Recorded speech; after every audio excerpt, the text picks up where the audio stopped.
keluarga saya non-muslim, bolehkah saya mendoakan mereka agar mendapatkan hidayah? Boleh. Bahkan seharusnya itu yang kita lakukan. Kita dakwahi mereka dan kita doakan supaya dapat hidayah. Yang terlarang adalah mendoakan rahmat dan ampunan. Karena orang kafir itu adalah orang-orang yang Allah murkai. Allah sangat benci. Bagaimana mungkin kita doakan supaya Allah merahmati dan mengampuni mereka? Tapi kalau mendoakan mereka dapat hidayah, justru itulah yang seharusnya kita lakukan. Umar radhiyallahu anhu sebelum masuk Islam, Rasulullah sallallahu alaihi wasallam mendoakan supaya dia dapat hidayah, akhirnya dia dapat hidayah. Dan subhanallah, dia dapat hidayah padahal Nabi belum berdakwah kepadanya. Dia dapat hidayah melalui adiknya. Itu pun adiknya sudah habis ditampar-tampar dulu sama Umar. Ya, karena dia tahu masuk Islam. Umar marah besar, ditampar-tampar dulu, adiknya perempuan. Sama suaminya sekalian disikat dua-duanya. Ya. Ternyata adiknya ini kemudian memegang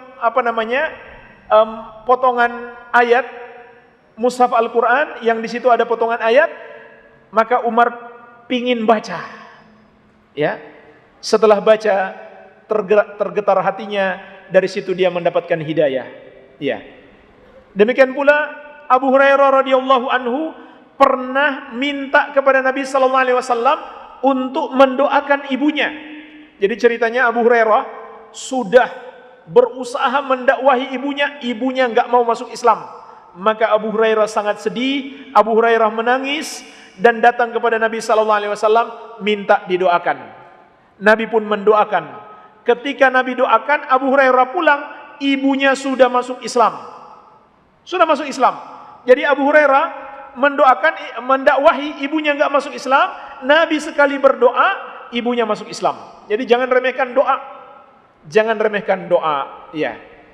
Namun jamaah sekalian, satu hal yang perlu saya ingatkan juga, di dalam berdakwah itu kita perlu ilmu. Kita perlu persiapan apa yang kita sampaikan. Dan ini termasuk faktor terbesar kesuksesan dakwah kita. Makanya kalau kita berdakwah mereka belum juga menerima dakwah kita, ini yang harus kita koreksi. Jangan-jangan kesiapan ilmu kita belum terlalu baik untuk mendakwahi mereka. Disinilah jemaah sekalian pentingnya kita mendalami ilmu, terutama ilmu tauhid.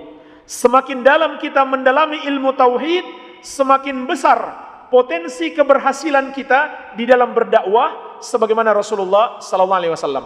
Iya. Bolehkah mendoakan kafir agar mendapatkan hidayah menjadi seorang muslim yang baik?